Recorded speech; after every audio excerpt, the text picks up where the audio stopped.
Hello, I'm Jennifer Griffin, National Security Correspondent for Fox News Channel. Welcome to our discussion on the Wounded Warrior Experience, presented by Military Order of the Purple Heart Service Foundation.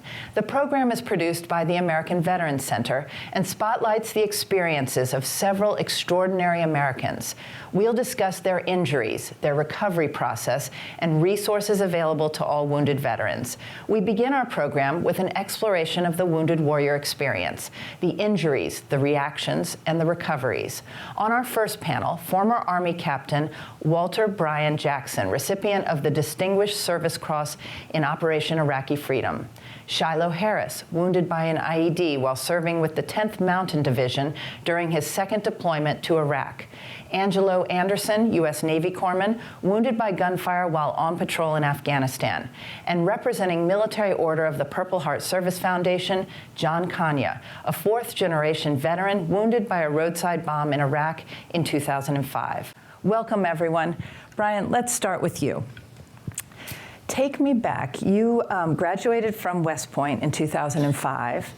And you became the seventh recipient of the Distinguished Service Cross after you were injured and because of your acts of valor during your deployment. Take me back to 2006 when your Humvee got stuck in the mud in heat in western Iraq, in Anbar. So we had just found out that we were getting extended in our tour to 14 months, and coming back from that news, when our Humvee became stuck in the mud, and we found ourselves dismounting the vehicle and just trying to wait until we could tow the vehicle out. When my company commander and first sergeant crossed the street, and it wasn't a few minutes later until they were both hit by machine gun fire. And so very quickly, that day became surreal for me. And I don't remember specifically exactly how I came to be from being next to the Humvee undercover to moving over, but instincts just kicked in with my training, and I went across the road, started to do first aid, and it wasn't long before I was injured myself, and I still continue to try to shoot back and to apply first aid. And it's one thing to hear about it on the news, it's a whole other thing to maybe hear it on the radio when you're still deployed with your soldiers.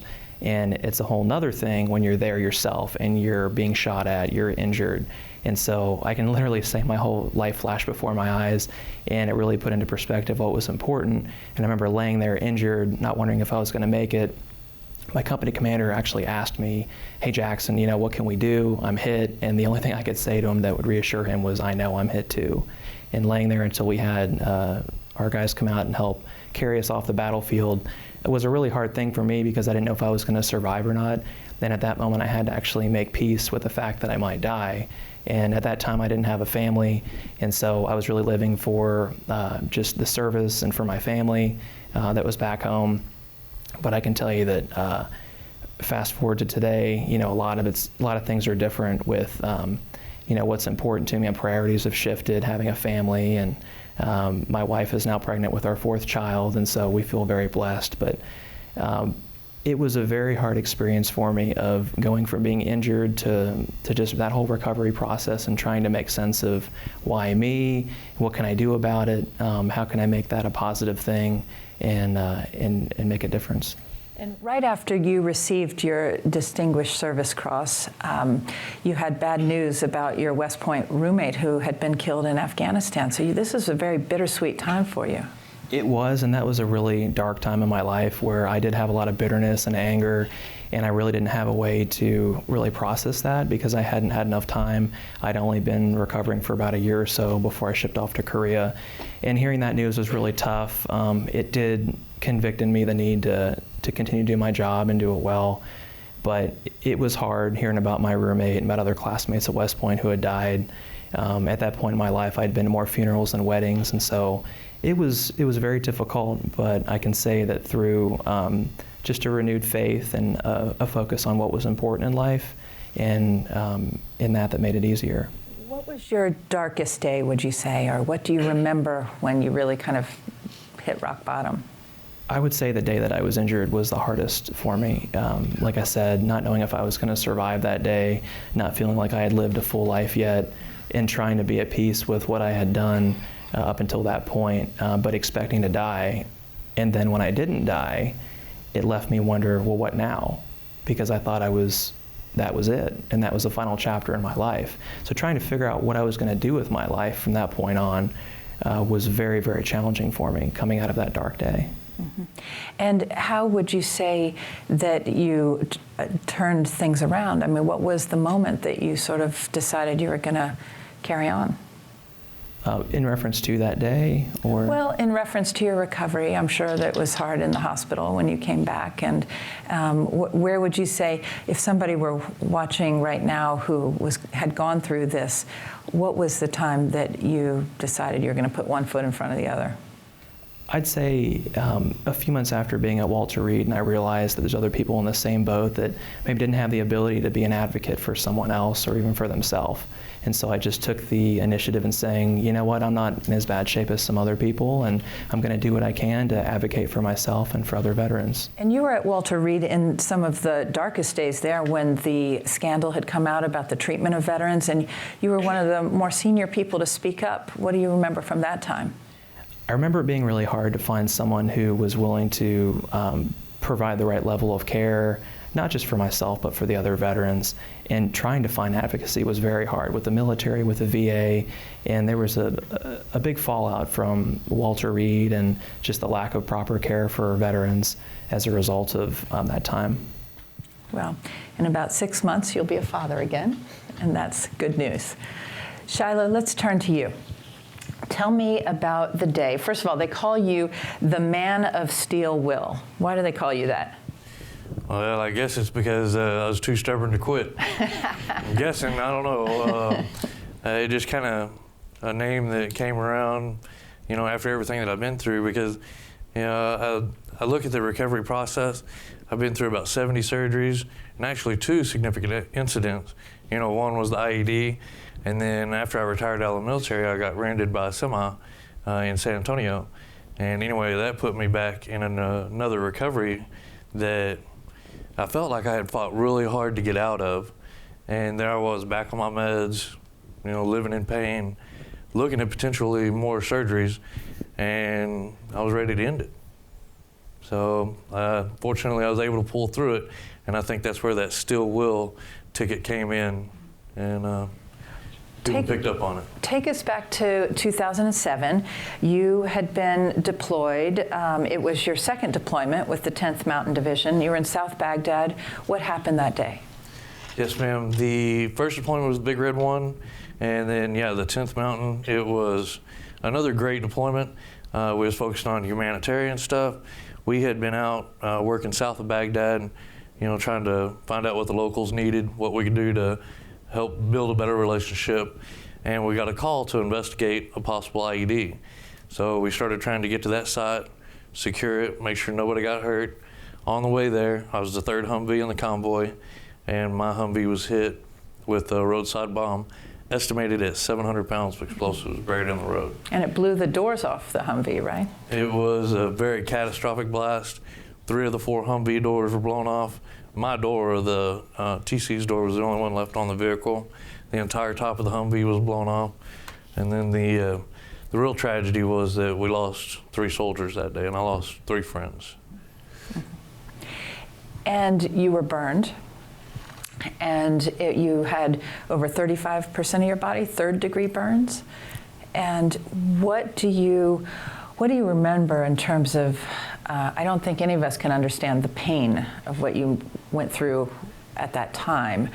What do you remember from that day? Well, ironically, I didn't feel a lot of pain.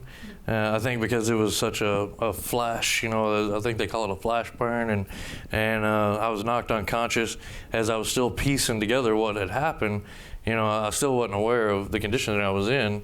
And, you know, again, maybe it's because I'm stubborn, I don't know. But, you know, I managed to kick myself out of the Humvee, and I started trying to take charge. You know, as I was an NCO, and I started barking orders, and everybody was just staring at me, and I had no idea why. Well, all of a sudden, I felt my leg burning, so I looked over, and my body armor was on fire, and the material was melting and running down my leg. So I could feel it burning me right there. Took the body armor off. One of my buddies finally came out and grabbed me, because as we were leaving the vehicle, I finally heard it, because I was deafened from the blast, but when our bodies made contact, my ears popped. I had been standing right beside a Humvee that all the rounds were cooking off inside of it. And when I took my body armor off, my buddy realized he had to come out and grab me. So he was shielding me with his body, which that shows you what kind of men and women that we have in the military. That's the kind of veterans that we have that come home also. They're willing to put themselves in harm's way for somebody that they care about, even strangers. I mean, I know it's funny, we joke about this all the time. Who runs at gunfire? We do. We do. And anyway, so he ran out there and grabbed me and got me away from the vehicle, put me on the ground, started getting me prepped for the medevac. And as I was laying on the ground, I started trying to figure out, how bad is this? Because I could see the look in everybody's face. Everybody's just looking at me with astonishment and disgust and fear. And I kept thinking, this is real, this is bad. I didn't know how bad, but I started trying to do a bit of a self-assessment, and I had a very selfish thought. And I know it's going to sound crazy, but this is true story. So I'm laying there on the ground and I'm looking at everything and I'm surveying, and the sand's messed up. And I was like, you know what? I better get a day off for this. In combat, you don't get a lot of days off. And I swear, that was the thought that I had. Well, that's very practical. And anyway, just so you know, the Army did give me a few days off. Well, that was if I had big of been a them. Marine, no days off, I'm sure. But yeah, so that was it. I didn't know anything about the pain, anything like that. I was more concerned about where my friends were, more concerned about what was happening next. And you were treated at BAMC, Brooke Army Medical Center, where they have the specialist burn unit, and they did a special stem cell treatment to actually regenerate and regrow your fingers, because you had lost several fingers in the process. You'd lost your ears. They did prosthetics. Tell us about that process. That's amazing. We had to bring up the ears. Well, I'm gonna apologize because I'm underdressed again. For formal events and nice events like this, I like to wear my ears, But I was scared. I was scared if I wore my ears, y'all wouldn't recognize me. So anyway, I just polished up my little nubs and got out of here. But. Well, at least your sense of humor is intact. So we're very grateful for that. I just understand that they're doing tremendous work down at Brooke Army Medical Center. I think it's great. I'm going to move on to Angelo, because Angelo, you're a Navy corpsman, and you were out in Afghanistan, Marja, attached to a Marine unit, 2010. Take us to that day. July 2nd, 2010 for me was a game changer. It really was. My second year anniversary in the Navy, I was just touching down in Afghanistan. So I joined the military in 2007, and we had just got to Afghanistan in 2009 in December.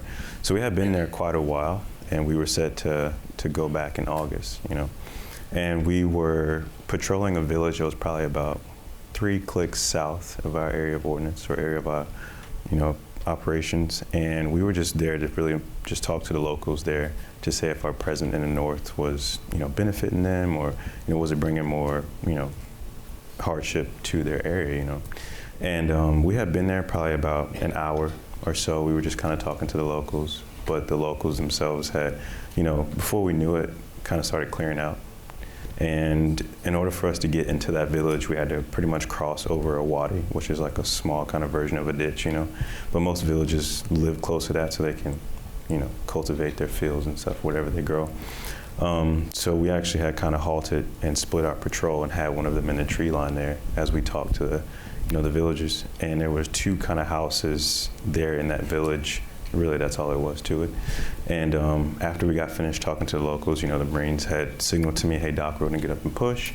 And we were actually going to return back to where we came from. And as I progressed between the 2 houses, I immediately started catching small arms fire from my right side. And I looked down, and at that point, my plate carrier straps were gone, my magazine pouches were gone, and my PEG 16, PVS 14 on my M16 were shattered. At that point, I just kept hearing 3-round bursts, and the first couple rounds hit my humerus, broke my humerus in my upper arm, and the second or maybe third round of gunshots broke my femur and my right leg. I was just laying there at this point, really just trying to be still, because I didn't know if I was bleeding out or not, but really I had my camelback on my back, and one of the lines, I guess, had been severed from it, so I didn't know if that was blood or if that's just water from that. So just trying to be as still as possible, just because gunfire kept, hitting adjacent to me and kind of over my gear, And being a corpsman, I had my med bag on my back, so I was kind of laid in a, awkward position. So for me, this is when I first felt that actually something was wrong, because I went to go grab kind of like my plate carrier that I felt was kind of choking me in the position I was laying in, and I'm right-handed, and when I looked down at my arm, it wasn't actually moving. So, at that point, the Marines, eliminated the threat and sent a Marine out to come get me. And, that Marine was our assault gunner, so he's probably the biggest guy on our, our squad, and sure enough, just grabbed my drag strap and what was left of my plate carrier and my armor and put me in between those two houses, and I kind of coached him through my care. And at that point, Air Force pilots came and got me from literally right where I was and took me to the next combat aid station. And when you got back and you were at Bethesda Naval recovering, you couldn't lift your arms, and so your unit mates and friends, when they came to greet you, they'd put their foreheads against your forehead to greet you. Definitely. A little secret about that, that uniform was actually just the front. And because I was getting a blood transfusion, most of the days I would have visitors, that they just kind of put a uniform that they just could tuck under me while I laid in the bed. So it looked like I was actually in uniform for a lot of what was going on. So. Amazing. And you have used sports and adaptive sports to really, as part of your recovery. And at one point I read that you were even a ball boy at the U.S. Open. How'd that happen? That was awesome. That was awesome. Was that harder than being a Marine, or? It's not too hard, to work with Marines. It's really not. So adaptive sports and athletics for me was a form of rehab. Being injured in 2010, the Warrior Games themselves, which is the first echelon of competition I competed in, was fairly new. I want to say that was like their second or third annual that year, So while I was, still recovering, doing the basic physical therapy stuff in the hospital, they said, hey, did you do any sports prior to the military? And I was like, yeah. And they said, well, how about you try adaptive athletics? The United States Olympic Committee hosts these events in Colorado Springs at their training center. And, they're pretty much recruiting athletes for the Paralympic program and stuff. So they bring all branches, all services, even our friends across the pond, Great Britain would bring a team out. And that was our form of rehab, So from then I just ran with it, no pun intended. I just kept competing, and it helped speed up my recovery. And I've seen so many cases where those adaptive sports have just helped people really make the turn, and it helps with the mental and the physical recovery. It does. Yeah. Definitely does. John, you are with the Military Order of the Purple Heart Service Foundation. Shortly after you were injured, they were the first group that really reached out to you. You were a Marine, and you were at boot camp in 2004, and then you were injured. You were deployed to Fallujah and injured in 2005. Take us back to July 2005 and what happened that day. Sure. So we deployed. I was with 2-7, and we deployed in July of 2005. And for the next 6 months, we carried out missions around the city of Fallujah. And December 31st. Like any other day, we were carrying out missions. We were delivering equipment to a FOB, and as our convoy came back into the main city, we were the last Humvee in the convoy. A roadside bomb struck the Humvee that I was in. I was the machine gunner on the top of the Humvee, and fortunately, I was the only one wounded. But what happened was, because I was facing backwards, a large piece of shrapnel entered the back of my helmet. And fortunately, the helmet kept the shrapnel from actually going in my head, but the layers of the helmet were pushed down so hard that it caused me to basically be bleeding underneath the skull. And so I had blood coming down, but then also bleeding underneath the skull. So, I was just in really bad shape. I couldn't figure out really what had happened. I was knocked out initially, but fortunately, my driver, Corporal Long, was able to get us into the city even with a torn up Humvee. And they were able to get me out of the Humvee, and that's when I kind of woke up and started realizing what was going on. It was a while before I had a lot of the details. I saw them take off my helmet, and so it had that big hole, and so I thought I'd been shot in the head. And so I couldn't even piece together that we had been hit by a bomb. And then from there, everything worked out really well for me as best as it could. They were able to get me to Fallujah Surgical quickly, and they flew me out from there and did surgery in Iraq in a place called Balad.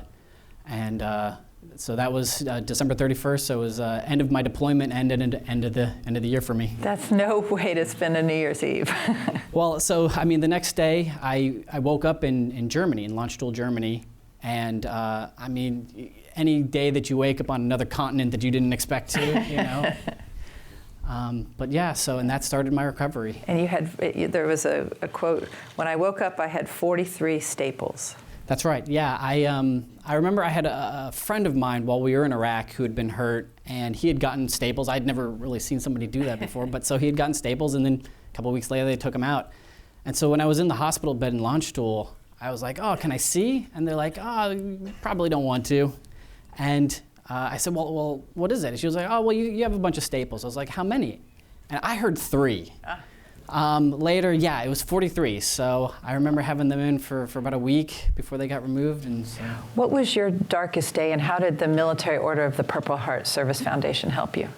Well, I think probably the darkest is that initial waking up in Germany, because I'd been separated from my family. I mean, I'd been with these guys every day for 6 months, and training for months even before that. And so being alone there, I mean, obviously you're surrounded by doctors and corpsmen but you don't know these people. And so not understanding exactly what had happened and where everybody is, I mean, that was a really just tough time, those few days that I spent in Landstuhl before I came back to the States. And the Military Order helped you? Yes, absolutely. They were one of the first groups that came to visit me while I was in the hospital in Bethesda.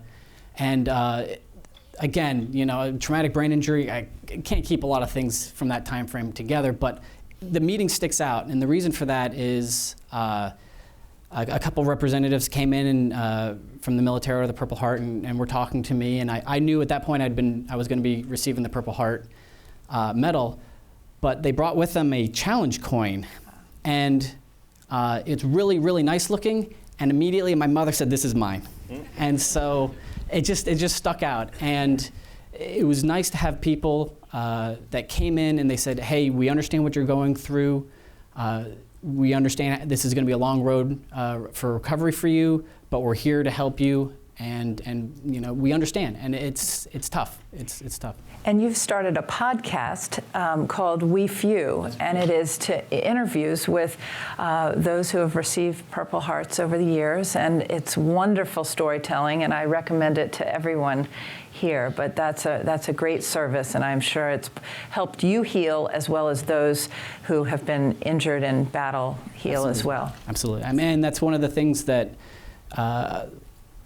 my friends and I, while I was up at the hospital, you know, we were able to talk and to understand what happened, and I think sharing our stories with each other was helpful, and I think it was very helpful to me. And so that's one of the reasons I want to get the podcast out there, is to help people that, you know, are going through similar circumstances.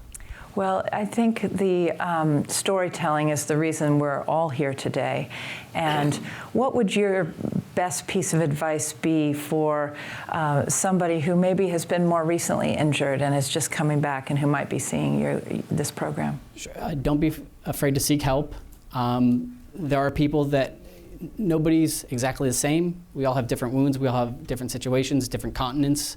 But I mean, I have friends in the Military of the Purple Heart ranging from 94 years old to early 20s. You know, somebody has something in common with you, and you know, you can seek them out, and there are people there for you.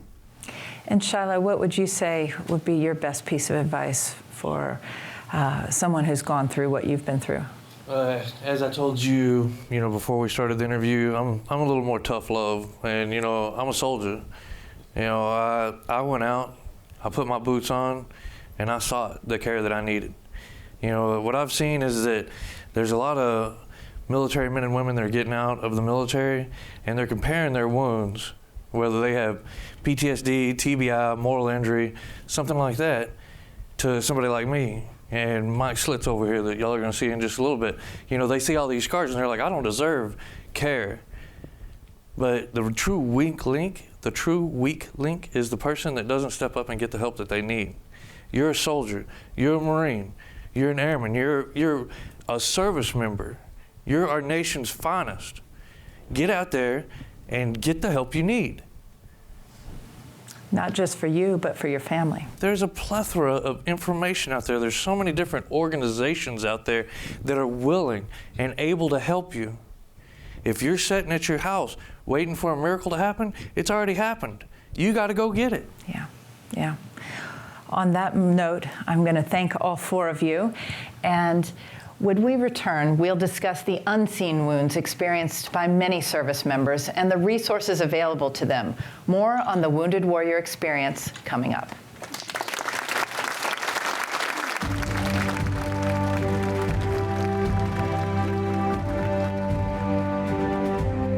The Wounded Warrior Experience, presented by the Military Order of the Purple Heart Service Foundation, is made possible by additional support from Coalition to Salute America's Heroes and Veterans United Home Loans. This program is produced by the American Veterans Center. Visit AmericanVeteransCenter.org to learn more.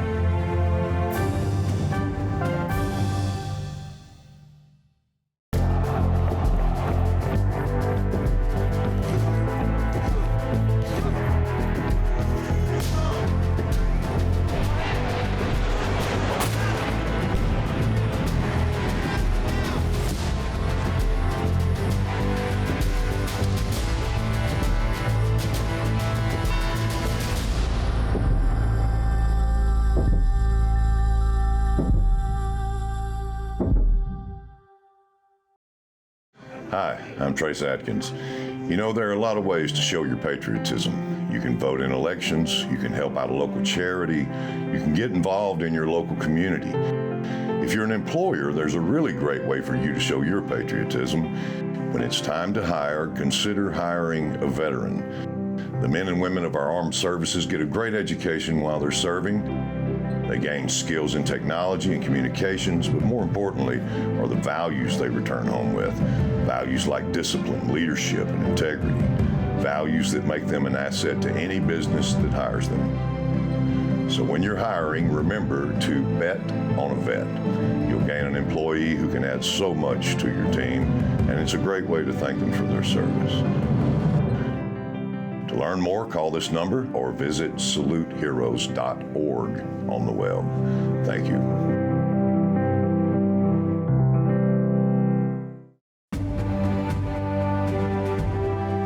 The Wounded Warrior Experience, presented by the Military Order of the Purple Heart Service Foundation, is made possible by additional support from Military Times and Coalition to Salute America's Heroes.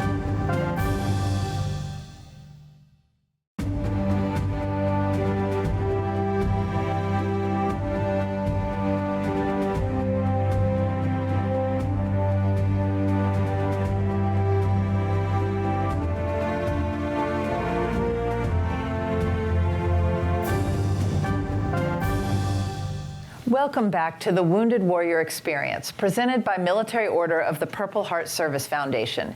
In this segment, we'll discuss the unseen wounds that have plagued many veterans of our recent conflicts, post-traumatic stress, and the rash of suicides among veterans and service members. Joining us for this very important segment are former Army Ranger, Sergeant First Class Michael Schlitz, wounded by an improvised explosive device in 2007 and now working to help fellow warriors overcome their injuries, and Leslie Nicole Smith, former U.S. Army captain with 2 tours in Bosnia with the Nuclear Biological Chemical Corps. Thank you both for joining us. Mike, let's start with you. Tell me about where you were when you were injured and what happened that day. What do you remember? And how hard was it recovering? I was in Baghdad, Iraq, South Side, 06 to 07 during the surge, and it was the height of the IEDs, really. And if you look at the violence in Iraq, it's a big pyramid. So early on, they didn't know how to fight us. When they started figuring out our weakness, our casualties doubled, our killed in actions doubled. So the U.S. response was to send 3 times more people over. And unfortunately, with that many people over there, and them hitting so many IEDs at the time, you're just bound to hit them. I mean, everybody was getting hit by IEDs. And for me, we were actually on a road clearing mission to find them. And there's only 2 ways you find them. Either you find it, you get disarmed, or it finds you. And sometimes we could keep rolling, and sometimes you don't. And that day it was 2 artillery rounds in a propane tank, deep buried about 6 feet under the ground. So when it came up through the vehicle, it just shedded everything with shrapnel while also spraying that propane. And what happened is the vehicle chassis had kind of shifted, and my door came open and I was thrown from the vehicle. And I remember the blast, I remember hearing it, I remember hitting the ground and kind of rolling, and again, that initial second to get that battle damage assessment. And what I didn't see was my guys, so I got up to run towards my guys, back towards the vehicle, and that's when I could feel the flames hit me in the face. And of course, at that point, I felt like the majority of it was on my body armor, so I dropped my body armor to get the majority of the flames off and just kind of rolled. And the heat was so intense that my body actually locked up, and I laid there, face down, burning alive. And my life didn't really flash in front of me at that point. What I can remember is, this is it. I'm going to die here, laying in Iraq, face down in the dirt. And about the time I heard that, I could hear my guys yelling for me. And shortly after that, they hit me with the fire extinguisher. The vehicle at that point had 18-foot flames. We had, grenades and rounds in there that were starting to cook off. So we had to get everybody away from there. And just like every other catastrophic hit like that, we lost my gunner, my medic, and my driver. And so I feel like I'm the fortunate one. And you lost both your arms.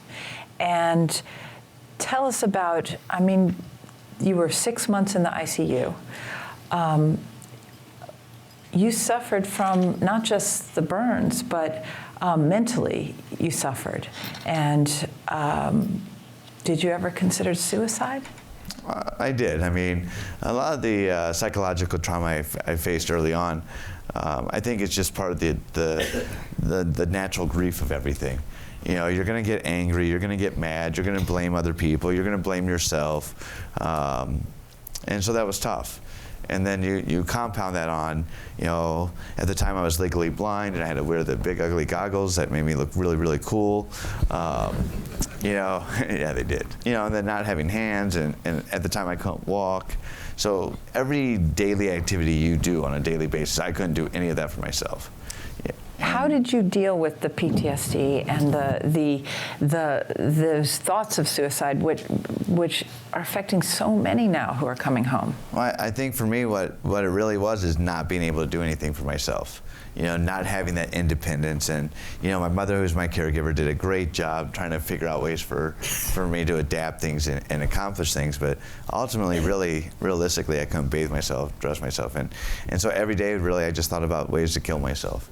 And even though I couldn't do anything on a daily basis for myself, I figured out ways to kill myself. And I think what the turning point then on that point was the day I came home with my very first prosthetic. And I got to feed myself. And that there's that little bit of light at the end of the tunnel, that little bit of independence you needed to start pushing forward. And then, soon after that came the second prosthetic. And then now, I can do hygiene, I can dress myself, I can cook, I can do all these different things. And, we fast forward now, over 10 years later, and there's not too much I can't accomplish, so. And you're building smart homes with the Gary Sinise Foundation for other wounded warriors, and so you're giving back, and that's really an amazing journey. Amazing journey. Thank you. Leslie, tell me about how you joined the military and were sent to Bosnia. And tell me how did you lose your leg? How did you lose your sight? Well, I volunteered to deploy to Bosnia as a public affairs officer, and it was the most amazing experience. The people there were so appreciative and grateful that American service members were there. They just thanked us every day from the bottom of their hearts, and I was so moved by that, I actually requested to stay for another tour, which was approved. However, at the end of the first tour, my left leg, I started having pain and swelling, and I wrote it off as I just had a pulled muscle, thinking it'll go away, it'll go away. Well, it didn't go away, it just kept getting worse. But I was so afraid to go to the clinic that I would actually be deemed like the weak female soldier. So I just tolerated the pain to the point where I almost couldn't walk until literally I had to go to the clinic, and they told me I had a blood clot. And I remember thinking, what in the world is a blood clot? Next thing I know, I was in the general's office with the brigade surgeon, and I was literally trying to convince them to let me stay, to at least let me finish the first deployment and maintain my dignity and pride to return with, my fellow troops. And I remember the general said, and I quote, he was like, "Smith, pack your bags, you're out of here tonight." And the devastation that I felt, it was as if the rug had been pulled out from under me. And I literally had to go back to my Connex, pack up my things that I could carry, and I was out of there. So I get back to the States and went to Walter Reed and just had complications that just went downhill from there. And actually, really the general's decision is the best one he ever made in his entire life, because it saved my life. But at Walter Reed, things were so dire that I was retired immediately, placed on imminent death status, 24 hours to live. And I remember the doctor who was going to do the amputation before I went into surgery, he said, "Please don't die on me." And I just remember that to this day. And I credit, though, the amazing staff at Walter Reed. I credit, too, like Shiloh had mentioned in the first panel, sense of stubbornness, that somewhere deep down I knew it wasn't my time. That even though I was retired, I had a bigger mission to fulfill. And even though I couldn't wear the uniform and fight the fight, so to say, there was something else bigger out there for me. But I won't deny that I didn't have terrible days of darkness in the beginning. I felt like, why me? Why did this happen? I'm going to be disfigured. I'm deformed, ugly. First thought, too, was, will I ever be able to wear high heels again? And as a woman, especially in society, so much emphasis is placed on physical appearance. I didn't really care if I ever walked again. It was all about maintaining my femininity and being able to wear high heels. And that determination kind of kicked in, because I realized I have a choice here. I either can be a victim, just roll over, face the wall and give up, or I can make the best of the situation. When the newly injured service members started to come in from the war, I realized my place and my mission, that I was there in a prosthetic, up and walking, living proof to these newly injured service members. And in split seconds, we bonded, because all the questions that I had initially for the doctors who couldn't answer as an amputee themselves, I was able to give back and answer these questions that I was being asked.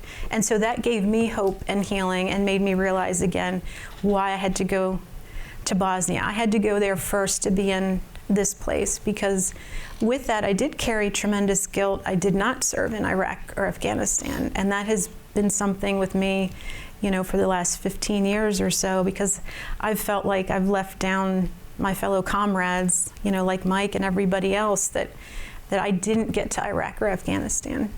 Well, you've been serving ever since. Tell me about the role of Isaac in your life. Oh, Isaac is amazing. We've been together 8 years, and I truly believe we were brought together for a reason. Like I said, I was given 24 hours. Isaac was actually a stray dog. He was scheduled to be euthanized. He had 24 hours on this list because he was so rambunctious and kind of a wild pup at the shelter. No one was interested in adopting him. Canines for Veterans came in, they saw him and his potential, scooped him up. He was trained by Marines at Camp Lejeune. Isaac has been my light. Ever since losing my leg, I have lost most of my vision, so I'm legally blind. And Isaac has just given me that reason to get up every day. He is my hope. And I have no fear that if I do go totally blind, I know Isaac has my back. I know that he's going to be there for me. Never a doubt. I mean, Isaac is my hero. And every time I've ever seen you over the last 10 years, Isaac is with you. So, well, and is there anything that women veterans go through particularly that we don't think about women wounded warriors going through? Yes, there seems to be a trend where we disassociate with our service. And a lot of that, I think, comes from the aspect of we're not recognized. We're always assumed that we're there with our husbands or our grandfathers, like, say, taking them to appointments. And there's a tendency to kind of disassociate, you know, from that. And then also, like I mentioned earlier, the pressures that society puts on. I remember, too, when I lost my leg, my answer was going to be, so that no one would know I was an amputee, I was going to move to Alaska and wear snowsuits. Like, I wanted to hide, and that's not the right, you know, the right answer. I did have the opportunity to be on Project Runway All-Stars, and it was one of the most proudest moments of my life. And the reason why is we were told we were going to have gowns to the floor. Well, things got changed with my designer, and he designed a short skirt outfit. And I remember being asked by one of the judges how I felt about showing my prosthetic. And I remember without hesitation, I was like, I am proud to represent all of our female wounded service members, whether invisible or visible wounds. We are here, we are beautiful inside and out, and that really makes all of us very proud. Well, I want to thank you both for sharing your stories today. In our final segment, we'll focus on the challenges and opportunities wounded warriors face when transitioning out of the military. That's next when the Wounded Warrior Experience, presented by the Military Order of the Purple Heart Service Foundation, continues.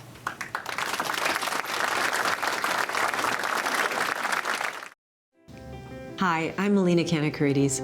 On TV, I've played characters who are willing to put their own life at risk to help others. In the real world, there are people who do this every day. They're the men and women of our armed services. They're real-life heroes. So when a soldier returns to civilian life and begins their next chapter, they deserve our support. In the service, they receive a great education. They learn skills in areas like technology, engineering, and communications, and practice values like discipline, leadership, and integrity. Those skills and values make them an asset to any business that hires them. If you're an employer, on behalf of the Coalition to Salute America's Heroes, I want to urge you to hire smart and bet on a vet. You'll gain an employee who knows what it takes to be a part of a great team. To learn more, call this number or visit saluteheroes.org. Thank you so much.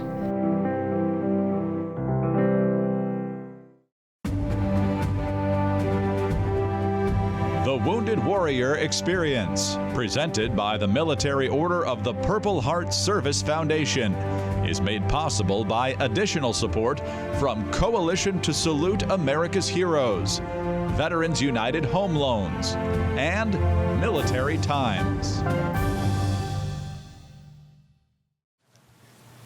Welcome back to the Wounded Warrior Experience. For a wounded warrior, his or her experience does not end with their return home and discharge from a military hospital. It continues as they rejoin society, attend college, and enter the workforce. In this segment, we'll spotlight veterans who will tell us about the opportunities that helped their own transition and who know firsthand the resources available to all soldiers who are transitioning to civilian life. Donnie Doffenbaugh was a U.S. Marine Corps corporal wounded by a gunshot to the face in Iraq in 2004. He represents the Coalition to Salute America's Heroes. James Pierce was an Army National Guard veteran of Iraq and Afghanistan, wounded in 2012. He is now working as a volunteer coordinator for the National Park Service. Thank you both for being with us. Thank you. Donnie, start with where were you when you were injured, and take us back there. Sure. So we were on a night patrol in an area that often the news references as the Sunni Triangle. We had some other names for it, but so not fit for prime time. No, you're not going to hear it from me. But so we were there. Basically, a lot of the stories I've heard are show of force, but also show of compassion. You know, the phrase we kept saying over and over again was building the hearts, or the hearts and minds of the people, and really proving that our job there was having a positive impact. And so the day, just October 12th, any person that's here that has one of these will tell you that they have an Alive Day, and that is like a second birthday to them. Mine was just October 12th. So we left our base, people tried to run us over. That never happened, we'd never had any issues with that. We were out, we found some live ordnance that we had turned in. We had people that would do drive-bys to shoot at us. We were doing observation of a bomb-making facility where we thought an apartment had people making IED materials in it, and people started shooting at us. And it was just one of those days where you couldn't catch a break. And so our base got mortared a lot, and our base was very small. So when the mortars started coming in, we were told to set up a checkpoint to stop a couple of vehicles and see if they were hiding a 4-foot mortar tube. I jokingly tell people that that's like putting a Great Dane in the back of a Ford Escort. If you're looking in the window, you're going to see it. So it was non-intrusive, and we had a couple of vehicles, no problem. And then one guy just wasn't having it. As we asked our interpreter to come up and join us, he backed up. And our rules of engagement said if you don't go past this line, that's fine. You know, it's easier on us. But he tried to run over some of our Marines, and one of our brand new guys that had a saw, and that was a horrible choice. So as that young Marine started shooting at his car, he pulled an AK-47 out from under his seat area and shot in my direction. So you'll hear Marines say, if you don't have cover or concealment, you make yourself a small target. I was in the grass, so I hit the prone, saw a couple of the flashes coming my way, and then I felt the force of our Altuve, our Houston Astro that's in the World Series, hitting me in the face with a baseball bat. It was such an immense amount of force, and then I blacked out. And some of the stories I've heard about just what that first thought is, it's almost comical. So I black out, I'm on my stomach, and I wake up, and there's this giant puddle of a fluid part of me that was no longer inside my body. And my first thought was, I've got to push my M16 out of this because I don't want to clean blood out of my rifle. And it was just so bizarre. But so then I realized after about an hour of an extended firefight that the bullet had broken my jaw and we thought it nicked me. Not the case. It broke my jaw, went through my sinuses, it hit my spine, and now it's right up inside the base of my skull near my brain, where the nerve cord goes into the brain. And that was the day that started what I will consider an ongoing road to recovery. And I only say ongoing because age has already made worse some of the issues that my gunshot has caused, as well as the injury. So it's kind of a gradual state of incline, but physically there's a lot of decline. Tell me about the Coalition to Salute America's Heroes. How did it help you? So one of their representatives very early on, it was started, you mentioned BAMPS earlier, it was started by a group of combat wounded veterans that wanted to brainstorm what some of these brand new, freshly injured veterans coming back, or military at that time, what they needed. Some of them were trying to maintain dual households. Some of them had new babies. Some of them were using the one airline ticket to come and see their loved one, and then not thinking how they were going to get back and forth for someone like Shiloh with 20 or 30 or 40 surgeries. That's not an expense that the government covers. And so the coalition, one of their representatives was so eager to get in touch with me, and I was in kind of that dark place that you've heard here tonight. I didn't want to go out and do things. I didn't want to be around people. I didn't want appreciation. I just wanted to be me and focus on kind of some self-pity, really. And he was relentless. And he broke through that kind of tough outer shell and got my family out and started showing us appreciation. And I loved how these other veterans were responding to the show of appreciation and just pushing them forward and getting them out of their comfort zone and showing them, you might be in a bad spot right now, but you're around all these other people that either are so much worse than you, or that you can inspire to show them how much more life they have to live. And the coalition pulled me up from a really dark time, and I volunteered for them initially, and I fell in love with the mission, and we get to help people every day. That's why I'm still here today. Amazing, amazing. Thank you. James, tell me about what happened to you. You were in Khost, Afghanistan, and suicide bomber. Yes, ma'am. So I was on a dismounted patrol through it's coast of coast of coast, so it's coast.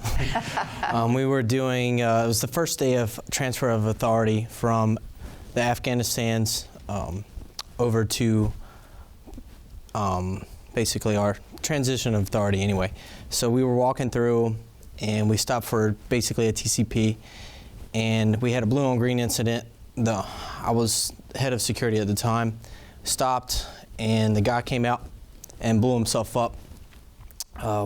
It kind of blew us all apart, and so it threw me on my back, and I laid up, and then I had the suicide bomber come up and actually hit me in the head.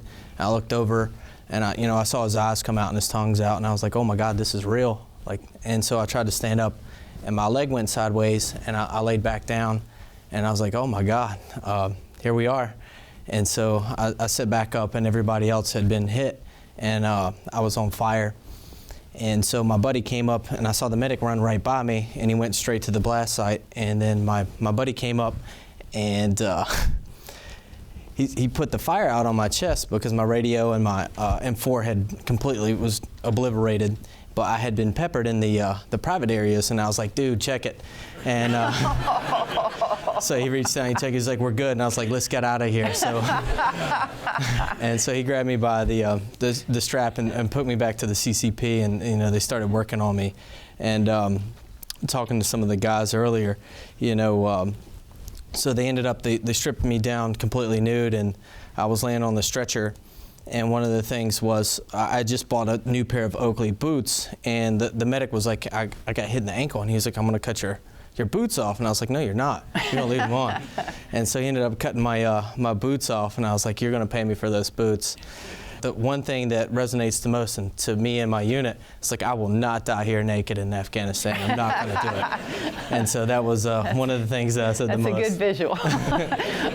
Tell me about how you ended up with the National Park Service. We only have about a minute left. Okay, sorry, I was rambling. No, but it was. So I came through, I was at Walter Reed for about 3 years, and towards the end of my retirement, I came through a program called Operation Warfighter. During Operation Warfighter, it was a transition. I said I was going to retire from the military, and I have a degree in Parks and Recreation, and so it was a natural fit. And right now, what are you doing with regards to veterans memorials? And I heard that the American Veterans Disabled for Life Memorial, you work there? Yes, ma'am, that's my baby. So it's the American Veteran Disabled for Life Memorial. It's the only memorial dedicated to the wounded service members that are still living. So it's the only one that we have. And it's here in Washington, D.C.? Yes, ma'am. Wonderful. Thank you very much. On behalf of the American Veterans Center, thank you for being with us for this year's discussion on the Wounded Warrior Experience. A special thank you goes to our presenting sponsor, Military Order of the Purple Heart Service Foundation, with support from the Coalition to Salute America's Heroes, Northrop Grumman, American Airlines, Veterans United Home Loans, and Aon. And finally, thank you to the staff of the United States Navy Memorial here in Washington, D.C. for being such gracious hosts for this program. And to all of our servicemen and women of every generation, thank you for your service.